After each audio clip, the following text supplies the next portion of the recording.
Coming up on this episode, it's your stat, Rich. We'll accept how you've done it.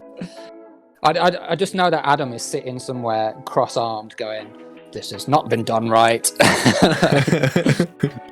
So keep on listening to find out what stats we were talking about. Hello everyone, welcome to the DraftCast, the place to get all your news about the draft events of the week. This week we have Richard Price on again. Welcome back. Yep, thanks for having me back, Luke. Excited to chat again. Good, glad to have you back. This week we'll do our league table review for game week 24. We'll do a review of your team's performance and we'll look ahead at game week 25. We'll try and make some predictions for game week 25 and then you'll do your segment at the end. But before we do that, Rich, I want to reveal some of the merch has arrived. Oh, we've all been waiting for this, Luke. We wanted to see it before. I know. So, I shall turn my webcam on for you. Oh, yes. I'm expecting big things, by the way. There you go. Oh, here we go, yes. Very nice. That's the hoodie. And I'll take that off and you can see the t-shirt underneath. And what size are you wearing there, Luke? Oh, that wasn't very graceful, was it? This is turning into an adult show. These are both mediums. There's a t-shirt as well. Oh, okay, nice. So yeah, pretty good. Yeah. Nice and soft t-shirt, nice soft hoodie. So they came in like what? How many colours? Like 3 colours or something? No. I can pick what colours you can get. I can't remember how many colours are selected, but the link to the merch store is in the will be in the description below. I will definitely be putting an order in after seeing the goods up close. Yeah, I think a few people just waiting to see if this was actually genuinely going to receive it. Yeah. Before buying. But yeah. No, it's genuine. It's genuine. I'm not going to steal your money, am I? I'm part of the group. Well, you're not, but like whoever's producing the goods may not be so kind. Yeah. Okay, fair enough. Okay, well, we shall look at the league table from game week 24. What a week it was. Yeah, it was a bit of a smallish double game week, should we call it? But a double game week nonetheless. And we've had some monster performances from Will, Tom, and George. All, high 60s there. Will with the highest score of 69. Tom just behind with 68. Yeah, Tom is the unstoppable force at the minute, isn't he? Well, both of them are, aren't they, really? Yeah, I mean, it's pretty miraculous, isn't it, when you think at the beginning of the season where those two were and where they are now. They've obviously done a great job in turning things around, haven't they? With, I'm guessing, trades that they've made and waivers that they've picked up and stuff like that. It's impressive stuff. Yeah, not a lot of movement though. No. They're now joint second. I'm no doubt that I will not be top next week, but I can always hope, can't I? Okay, can you say joint second? I think Tolly will have an issue with you saying joint second. He doesn't seem to like it whenever I say that United are joint second in the league or joint top of the league. It's always pointed out to me, so I'm going to point it out on the podcast. Their rank says 2. They both say 2 next to him, so that would be joint second, wouldn't it? Exactly. Try telling Tolly this on the WhatsApp chat. he doesn't like it. But yeah. That's fair enough. But yeah, unfortunately Adam had the lowest score this week with 34, which is, not a great score for, a double game week, but even in a normal week, really, it's below average, as he pointed out what the average score was when he was on the podcast. This is true. Did he have many players in the? Well, he did have a few players in the double game because it was Man City and Everton and Burnley and Fulham with a double game weeks, wasn't it? So he had a couple of City players. I think he's only just bought James Rodriguez. Oh no, he did have Rodriguez, didn't he? So yeah, I'm sure he'll be hoping for a better week coming up. Yeah, I mean, speaking of City players saving the day, I think Jack was thankful of the last couple of games by the looks of it. I think he was on quite a low score, wasn't he, until the last? I think was it the City game? I think he got something like 30 points from the players in the City game or something like that. Really? I think so. I think he had. I think he had. Was it Bernardo, Sterling, and Richarlison in that game? And I think Richarlison scored. Bernardo scored and assisted, I think, and I think Sterling scored as well. So, like, yeah, I think he got about what was it, like 30 odd points, or just under 30 points from those three players, maybe in that last game. Yeah. So he could have been on a sort of not a disappointing score, but like much less than he is now. I think crisis was averted there. I might be wrong though, but I'm pretty sure that was the case. Yeah, well, that's a good haul from one game, if that was the case. Yeah. So. But yeah, I mean, he did offer me Bernardo. I know. Yesterday in that flourish of trades that were all flying about, I declined. I didn't think the trio of trades within that one trade was beneficial for me, as a whole.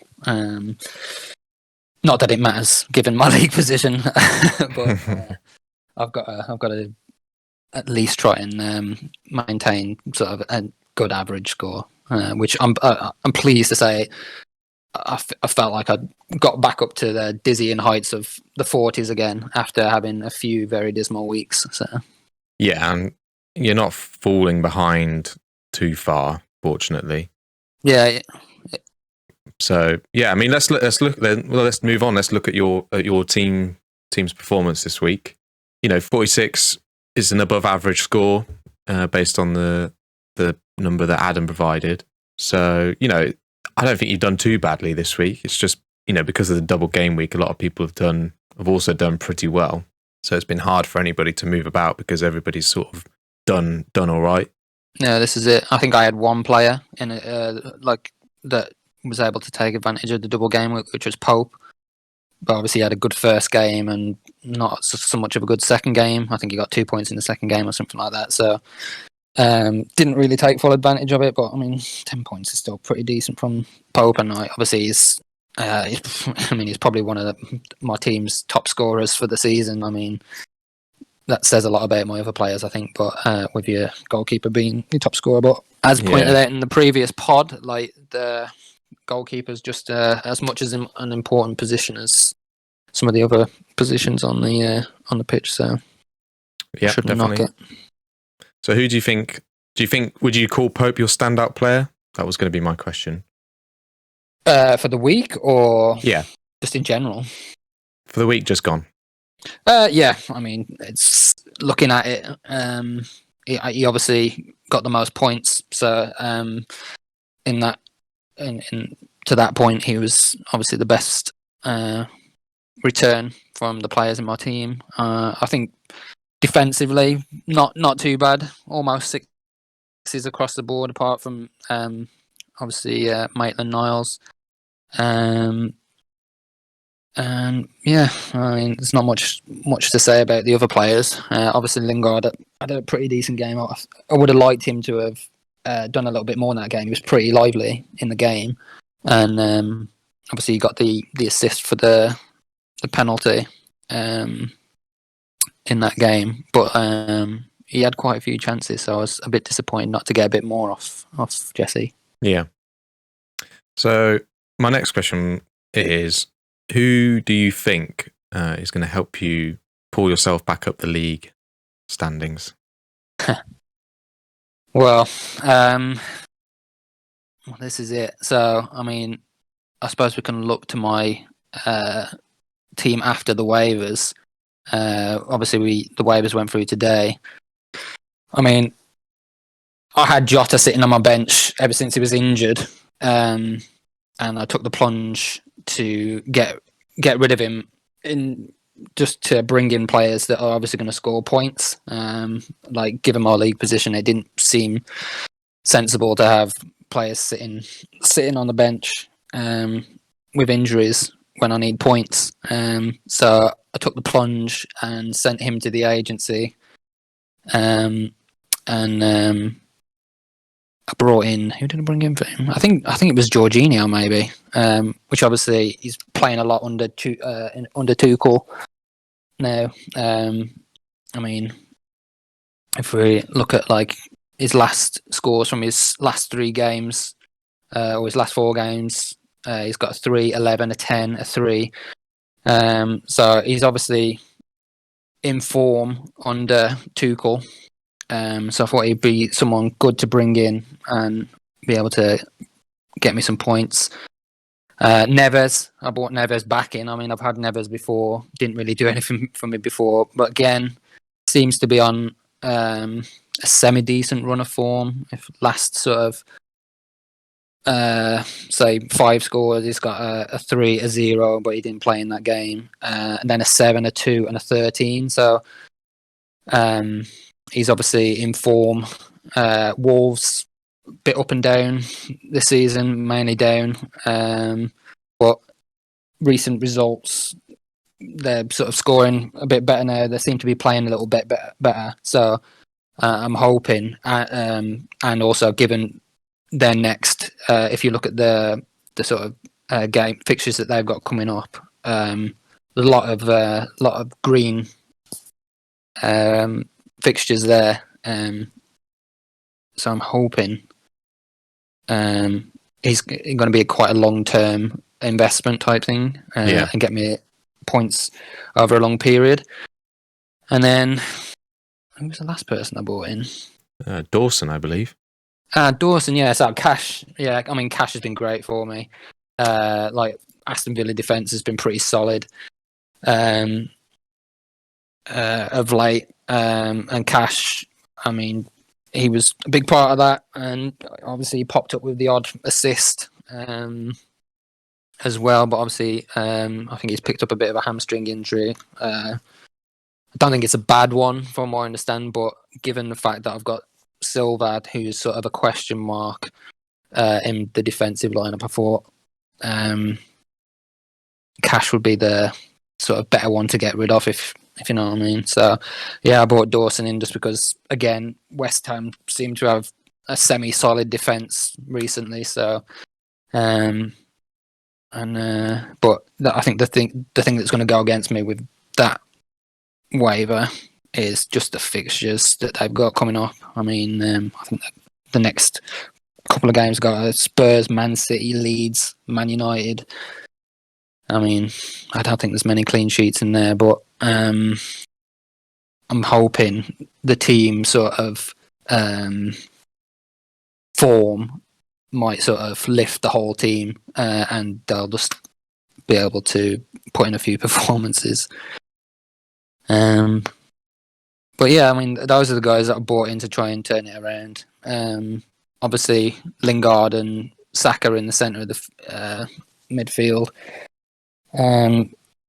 Again, hoping for some points off them, but yeah, we'll see. Kept hold of Greenwood in the end. Like, obviously, I made a bit of a faux pas in the week by sending a screenshot that incorporated some of my waivers. Oh yeah, and obviously Greenwood was on that list, which seemed to be seemed to get a bit of surprise from the other managers, let's say, and then I had a flood of trades in from other managers trying to get Greenwood, which made me think maybe I should keep hold of him. But yeah, I mean, I've literally just watched him in the Man United Europa League game, and he looked good on the ball, but like, he's just not finishing at the minute. Even in that game, he was just keeps dragging it wide of the goal. So it's a bit of a worry in terms of finishing for him. So I mean, I'll give him a couple of weeks, I think, just to see what happens. But yeah, fair enough. Yeah, that's sort of, you've answered all my questions without me having to ask them. So yeah, that kind of works out. Sorry, I just went on a bit of a rant there. That's fine. That's why I bring everybody on, so they can get their thoughts out there. So yeah, I think we'll leave it there for your teams and move on to trying to make some predictions for game week 25. Okay. I'll let you start with a team. Who do you think out of our guys is going to score the most points this week? Well, I mean, for me, it's got to be between the three guys that are like scoring consistently high, isn't it? Like obviously, Tom, Will, and George. For me, I've written down Tom. I think he's from just quickly looking at his team, he seems to have taken some good advantage of the double game week players. I think he's got 4 players on a double game week, and obviously he's got a lot of City players in there. I think he's got 4 City players. If I'm correct, let's have a quick look. Yeah, he's got 5 City players. So he's got Edison, Stones, Zinchenko, De Bruyne, Jesus. I think they've got a semi-favourable fixture. Yeah, and De Bruyne's back this week as well, isn't he? Yeah. So it's against Arsenal. So, I mean, Arsenal have been playing well recently, scoring decent goals, but they're so up and down. They're put in a performance, or they can be like really bad. But I mean, you'd have to back Man City in that game, I think. Yeah. Given their form. The other team that I've got written down is Tolly. As much as it pains me to say, just because I think he's taken advantage of the double game weeks as well. Yeah, he has a few, doesn't he? Yeah, and he's got like 4 Leeds players as well. So yeah, I think Leeds are one of the teams that got a double game week, and I think he's brought in a couple of Leeds players this week in the waivers, if I'm not mistaken. Or 1 or 2, and so he's obviously doubling down on Leeds, which if they have 2 good performances, I think they're against Southampton. Is it Southampton? Yeah, that's their second game, isn't it? I think. Yeah. I mean, again, Southampton have been doing so well, for the most part of the season now. All of a sudden, recently they've really dropped in form, haven't they? So you'd probably fancy Leeds at the minute against them, and I think there are other games against Wolves, which is again one of those teams that are so hit and miss at the minute of who's going to turn up. So I mean, if Leeds get 2 good results there with the players he's got, Tolly could be in for a very good week. But I think I'm going to stick with Tom just because points is. I mean, he's got the points to prove it at the minute. Yeah, I'd written down Tom as well. To be fair. I think you're right. The form he's on at the moment, as well as Will, he could be set for another big week. So it'd be interesting to see what happens. But I've just noticed, actually, whilst you've been talking there and talking about Tolly, I just noticed what his team name's been changed to. Yeah, I meant to say that. Giveaway. Yeah. Giveaway Marnie is nuts. So for the listeners that don't know, I traded Mane with James earlier in the week for Maddison, and the reason I did that was because he just hasn't performed for me recently, not to the standards he has been.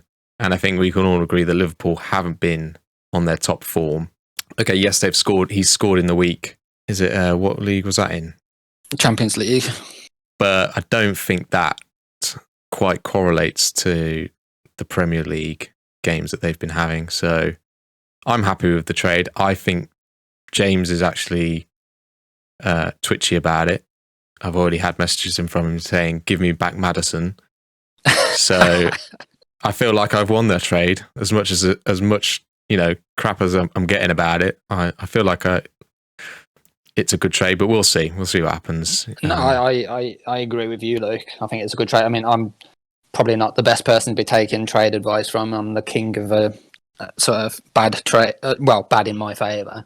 But yeah, I mean, I think that's a good trade given how Maddison's been performing recently. I think if he continues as he is, I think you've done well there.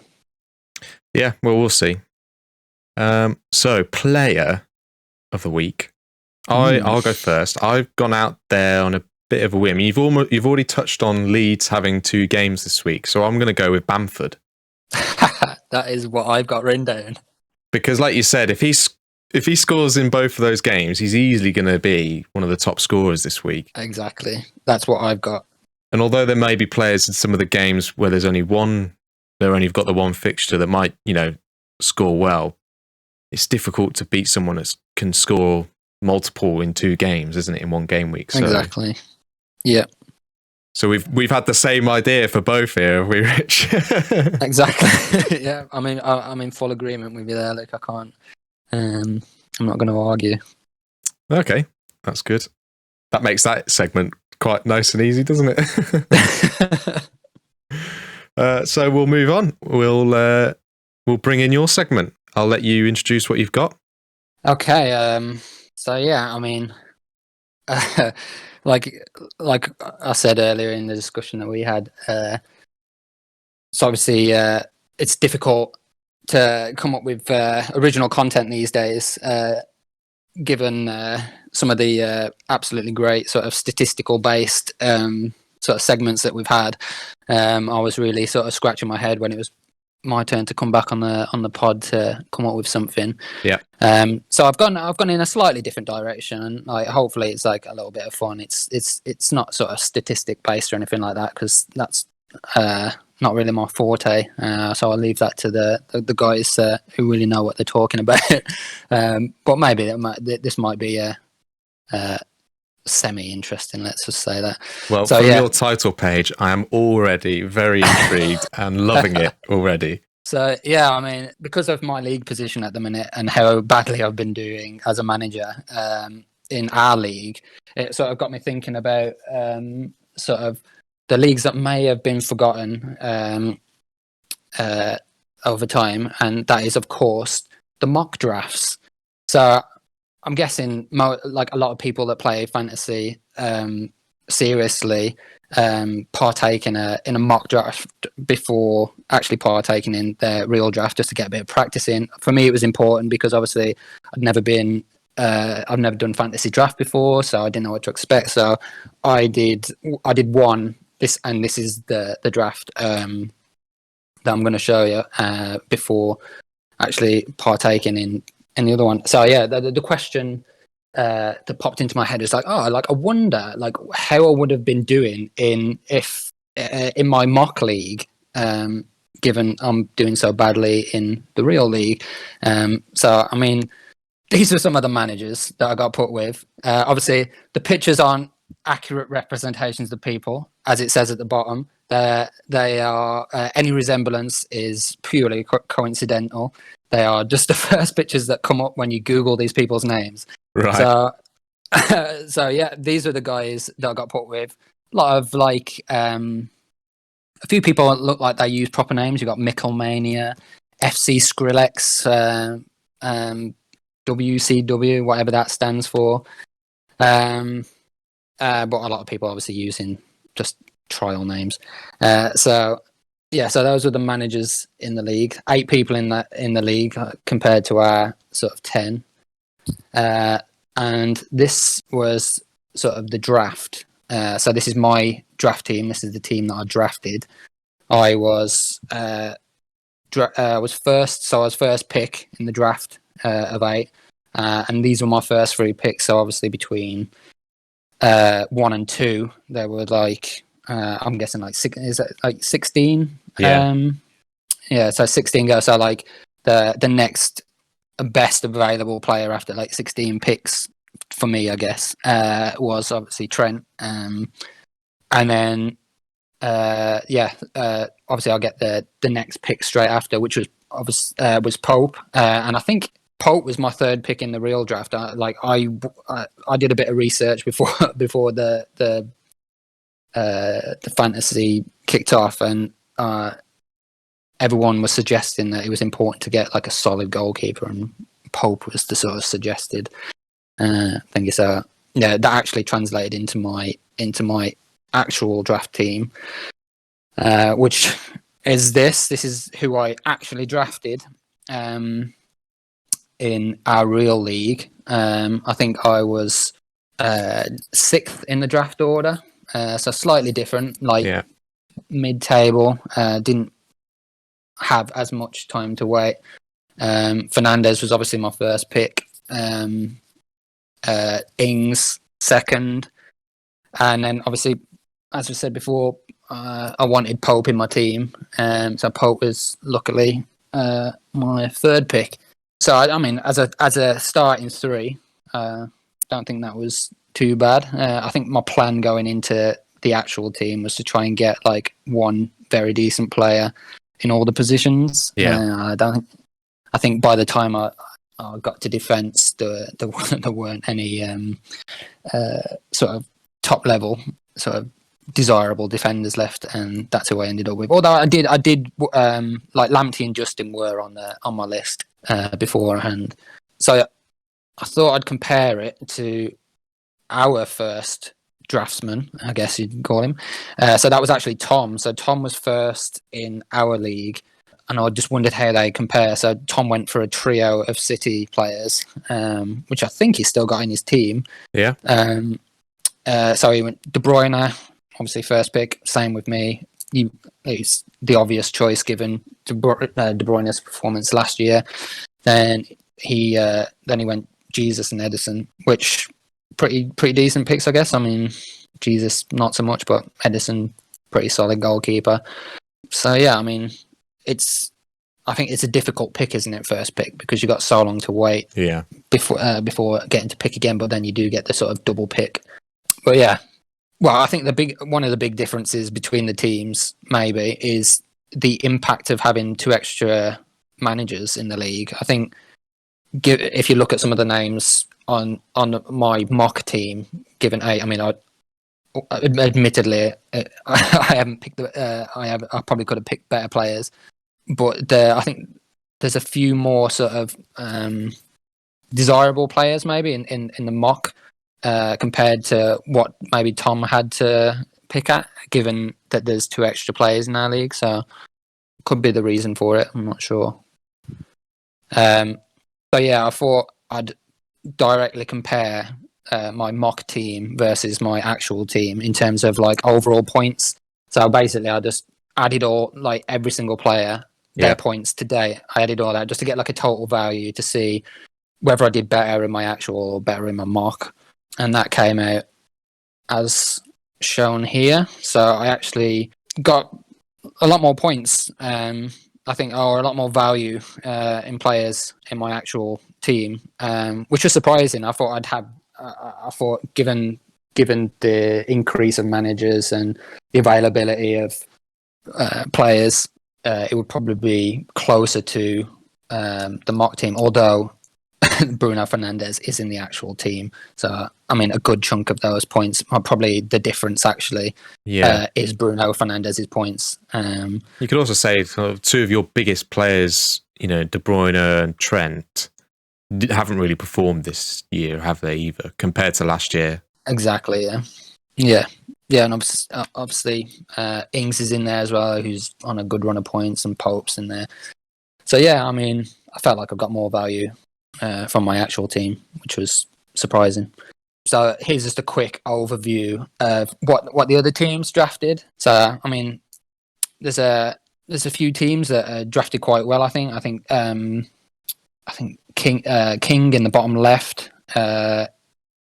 If you look at his midfield in particular, I mean, he's got Sterling, Son, Grealish, and Bernardo Silva in midfield. That's a pretty solid midfield.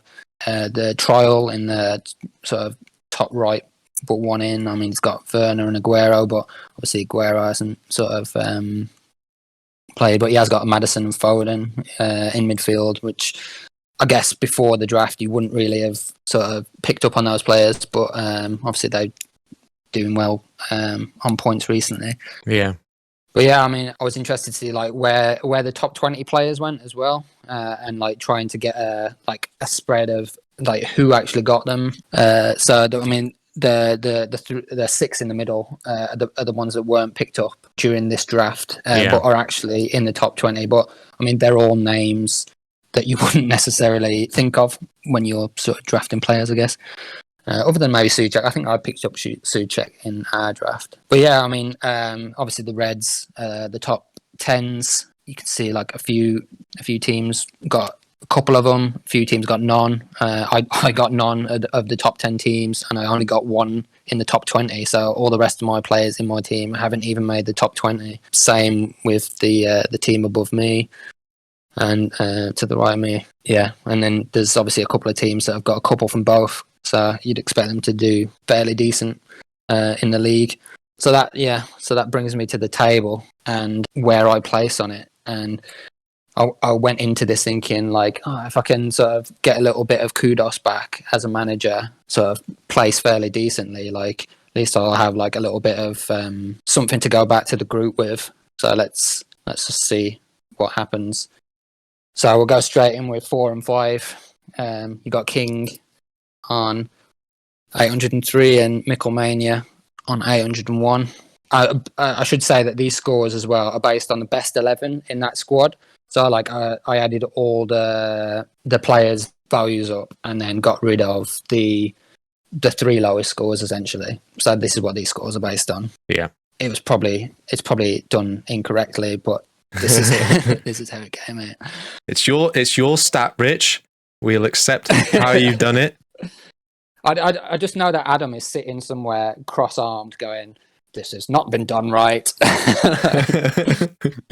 Even for a mock draft, which plays no consequence to the actual draft. Yeah, exactly. But mate, it was just meant to give me sort of a mental boost as me being a better manager. But yeah, so third and 6th position, sorry.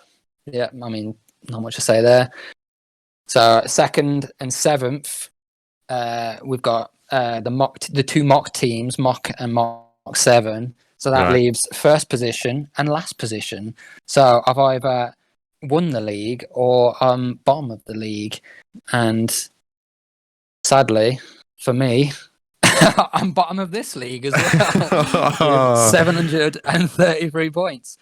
So yeah, I mean, going into it, I obviously thought I'd place a little bit better than that. Given that I had Fernandes and stuff in the team and whatnot, I thought I'd be placed a little bit higher. But no, the honours go to FC Skrillex. So, yeah. How's it thing goes? You everybody asks if you're fine. You just say you're fine, but you're not really fine. Exactly. Have you heard that one? So yeah, the conclusions I draw from that are that I must be a terrible manager to come bottom in both. Obviously, there's no trading or anything that's happened in that mock league, but like on the face of it, I still drafted a very bad team. So yeah, I think I've got to go away and ask myself some serious questions about how I'm playing this game. Well, you definitely improved for your actual draft. I mean, that's what you showed. You know, that team would have been much better. Well, it was much better. That is true. It's just a shame you gave half of it away. This is it. I think I've obviously, like you say, from the mock draft to the real draft, I improved massively on the players I brought in. But then the decision making after that left something to be desired. So yeah, I mean that's my segment for this week, and it's made me feel no less better about myself. No, that was quite good though. That was quite interesting. I don't know who else did. I didn't do a mock draft. Oh, did you not? No, I just I just used the list, and just put a watch list together, and then when it was my turn, either just picked from the top of it or picked someone off it. But I was also looking as we were going along. I was looking through the players at the same time. But this just goes to show as well. You can do all the preparation in the world and still manage to mess it up. Whereas yourself, top of the league, having just sort of jumped straight into it with just a list of players that you'd like to draft, I guess. Yeah, but I don't think my drafted team would have puts me where I am. I think I've picked up, Gundogan, who's been monumental over the sort of winter. R.I.P. Yeah, hopefully he's not going to be out for too long. We'll see. Yeah, it says 75% chance of playing, so I'm going to take it as that's not very long. He might not play this weekend, but hopefully he'll be back in after that. What was it? A hamstring or something? Groin. Oh. Yeah, it's a big loss. for yourself. It's unfortunate, given the run of form he was in as well. Yeah. But like you say, he'll probably be back sooner rather than later. I hope so. Yeah. But back to your segment. It was really, really quite like you say, just like a nice break in pure stats about our draft. Something a bit different. Yeah. I didn't realize it puts you in. So are those actual other people doing the draft, or is it all bots?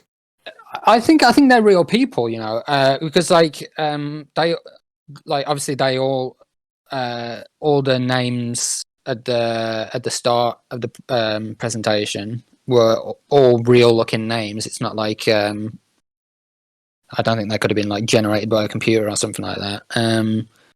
So yeah, I mean, I'm guessing they're real, which is why I put the disclaimer at the bottom just in case any of them end up watching this video and like, I do not look like that. I'm suing you for everything that you've got. But yeah, I just assumed they were real. I no idea. I'm sure someone will tell us in the comments. Yeah. But yeah, no, thanks for that, Rich. I think we'll wrap it up there. Thanks for coming on again. No, thanks for having me. Pleasure as always. Thanks for listening, everybody. Remember to subscribe, like the video, leave a comment if you'd like to tell us what else we could talk about next time. Remember to check out our merch store. There is a delay on delivery at the moment due to COVID.